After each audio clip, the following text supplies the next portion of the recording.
हमारे साथ बातचीत करने के लिए ओवैसी साहब। ओवैसी जी, आज हिजाब को लेकर कर्नाटक हाई कोर्ट ने जजमेंट दिया है। उन्होंने कहा है कि हिजाब जो है वो पहनना स्कूल कॉलेज के अंदर अनिवार्य नहीं है। नहीं, हम हाई कोर्ट के इस फैसले से इसको सही नहीं मानते, इससे डिसएग्री करते हैं रिस्पेक्टफुली। और इसलिए डिसएग्री करते हैं कि संविधान के जो फंडामेंटल राइट्स हैं, freedom of religion, freedom of culture, freedom of conscience, freedom of expression का, उसको सस्पेंड करता है। और संविधान में जो प्रियम्बल है, liberty of thought, equality, justice, उस सबको नज़रअंदाज कर दिया हाई कोर्ट ने। और तीसरी बात यह है कि एसेंशियल रिलीजियस प्रैक्टिस का मामला जो है, अगर कोई मुसलमान को भी इजाज़त नहीं है कोई कहे कि नहीं ये हिजाब एसेंशियल नहीं है इस्लाम के लिए, क्योंकि वो पहनने वाली के दर का कॉन्शियस डिसीजन है, जो संविधान का फंडामेंटल राइट है वो और उसके खुदा के दरमियान में। और ये आर्गूमेंट के यूनिफॉर्म पहनने से नहीं मालूम होगा कि कौन अमीर बाप की बेटी है, कौन गरीब बाप की है, कौन दलित की बेटी है, कौन अपर कास्ट ठाकुर ब्राह्मण बनिया की है बेटी है। ये नहीं मालूम होता क्या? कौन सी दुनिया की बात कर रहे हैं? और आप दूसरे रिलीजन के एसेंशियल रिलीजियस सिंबल्स को अलाउ करेंगे, उस पर रोक टोक नहीं। आप मुझे अलाउ नहीं करेंगे, तो ये खुद आर्टिकल 15 का वायलेशन है, डिस्क्रिमिनेशन हो रहा है। और एक बात समझिए कि कर्नाटका और तेलंगाना ये दोनों प्रदेश ऐसे हैं जहां पर मुसलमान लड़कियां हिंदू लड़कियों के बराबर शिक्षा हासिल कर रही हैं स्कूल्स में, हाई स्कूल में। अब वहीं पर ये काम कर रहे हैं और एक अनफॉर्चुनेट एक सिचुएशन क्रिएट कर दिया आपने कि या हिजाब पहनो या शिक्षा हासिल करो। अरे भाई, हिजाब पहनकर शिक्षा हासिल करना चाहती हैं वो। कर्नाटका में कई ऐसे इंजीनियरिंग कॉलेजेस हैं जहां पर एक मुस्लिम लड़की ने, हम देखा कि 12 उसने गोल्ड मेडल जीते हैं इंजीनियरिंग कॉलेज में। क्या हिजाब उसको रोका? और आप कौन होते कि एसेंशियल है ही नहीं है? आप कौन होते बोलने वाले कि मॉडर्निटी की निशान क्या है?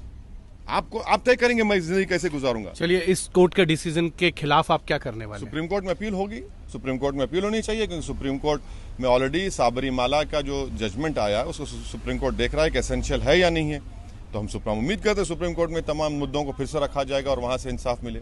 ओवैसी साहब, लेकिन आप एक तरफ कह रहे हैं कि कोर्ट के डिसीजन को नहीं मानेंगे। आपने इससे पहले भी 370 के लिए आपने कहा, आपने 370 कोर्ट ने फैसला नहीं दिया। कोर्ट संसद के अंदर जो, अरे भाई, अरे संसद है, वो कोई किम जोंग का पार्लियामेंट तो नहीं है ना।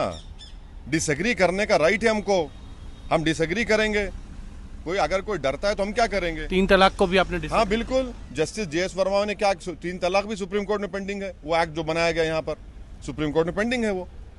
लेकिन आपको क्या लगता नहीं है कि इसको लेकर राजनीति हो रही है? राजनीति नहीं होनी चाहिए। स्कूल कॉलेज जो है एजुकेशन के लिए। राजनीति कौन कर रहा है? राजनीति बीजेपी कर रही है। उन्होंने सिचुएशन को क्रिएट किया, फिर उन्होंने सबको वो शाल दिया, फिर कोर्ट में मामला गया। देखिए, बीजेपी RSS, बीजेपी आप पे लगा रही है आरोप। अरे सुनिए, बीजेपी RSS किसी एक कल्चर, दूसरे कल्चर को मानती नहीं है, सिर्फ वो एक ही कल्चर की बात करते हैं, उसके डोमिनेशन की बात करते हैं। हम भारत के प्लुरलिज्म और डाइवर्सिटी को मानने वाले हैं, जिसमें हर कल्चर को फलने फूलने की इजाजत है।